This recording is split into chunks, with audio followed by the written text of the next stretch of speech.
Have you ever tried to stretch a single bowl of instant noodles into something that feels like a full meal?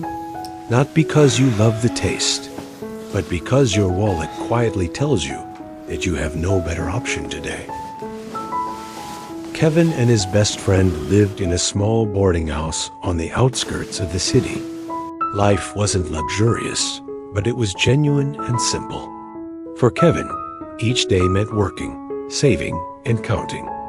Instant noodles became a familiar companion, not because he loved them, but because they were reliable, predictable, affordable, and in a strange way, they symbolized something many people understand but rarely talk about. That quiet stage of life where you are building something, but the world only sees the struggle. But that this modest boarding house held something unusual. The owner of the house was a woman named Kui. When you hear the words landlady, what do you usually imagine? Someone strict? Someone distant? Someone who appears only when rent is due? But Kui didn't quite match that picture. She had this calm, approachable warmth about her, sometimes even like old friends. Every now and then, Kui would cook something in her kitchen. Real food, the kind that filled the air with the comforting smell of home cooking. And occasionally, she would bring a portion over to Kevin and his roommate.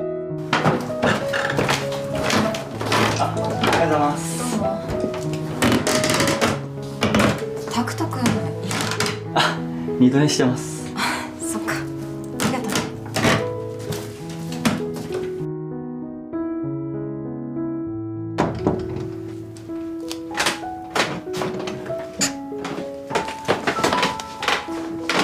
すみません。お待たせしました。これ今月分の。大丈夫？昨日バイト代出たんで。そっか。ありがとね。これ食べて。ありがとうございます。At first, Kevin found it a little surprising. Why would a landlady do that? Was it just kindness, habit, or simply the way she had always treated people? He didn't ask too many questions. After all, when you've been living on instant noodles for days, a warm homemade meal feels less like a mystery and more like a quiet miracle.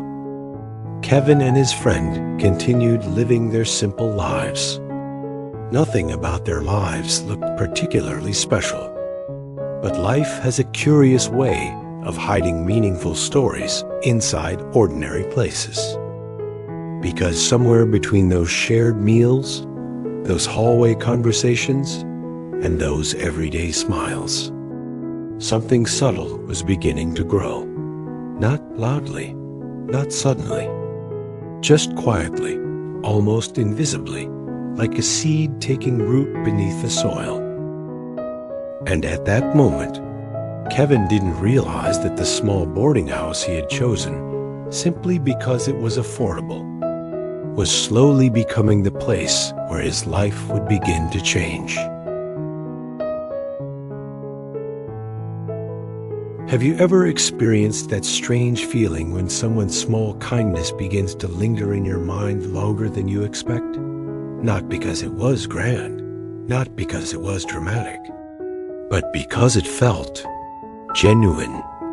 At first, Kui was simply the friendly landlady, someone who occasionally brought food, someone who asked simple questions like, "Did work go well today?" Or "Have you eaten yet?" Questions that sounded ordinary.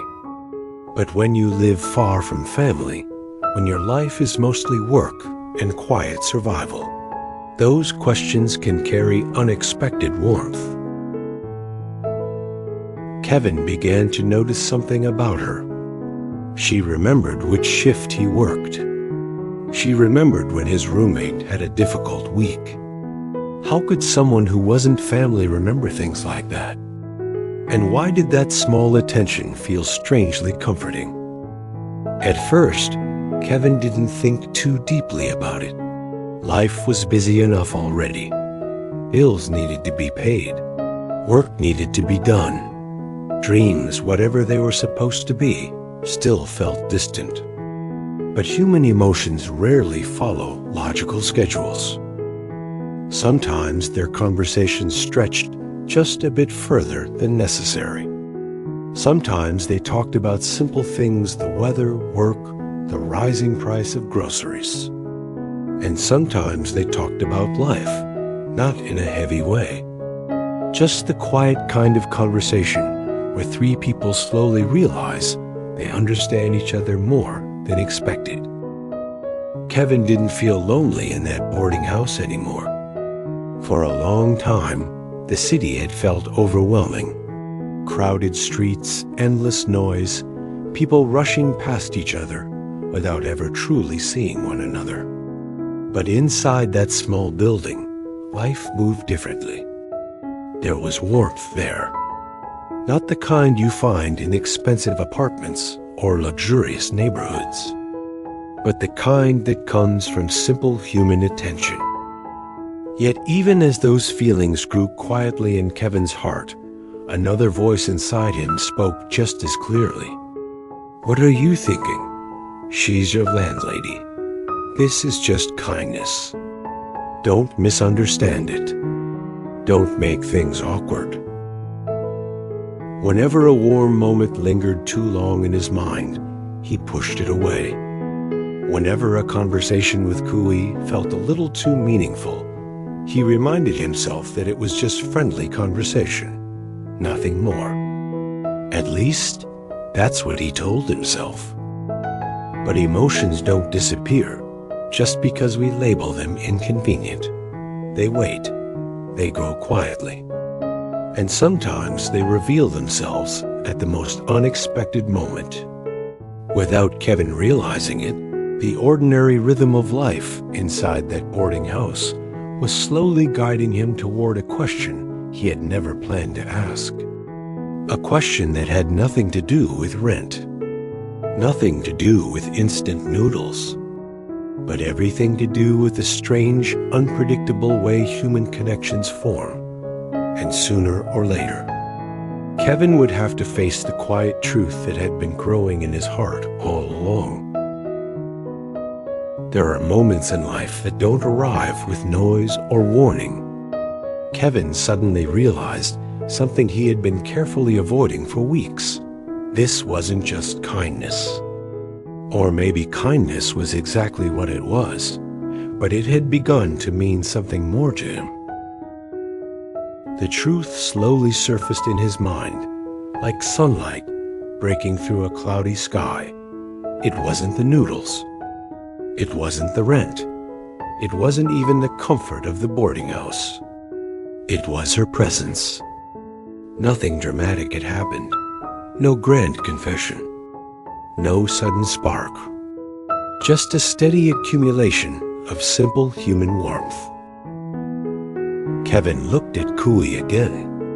For the first time, he wasn't trying to label the moment or explain it away. He simply allowed the feeling to exist. And quietly, almost without words, he understood something important. Sometimes the most meaningful connections in life don't arrive like lightning. They arrive like gentle rain, soft, patient, so gradual that you hardly notice the ground becoming green. And in that quiet realization, Kevin understood that the small boarding house he had once chosen purely because it was affordable had slowly become the place where his heart had begun to change. Sometimes the most meaningful love stories don't begin with momentous occasions. Sometimes they begin in the most ordinary places, like a small rented room, a bowl of instant noodles, and a kind landlady who always cares about everyone.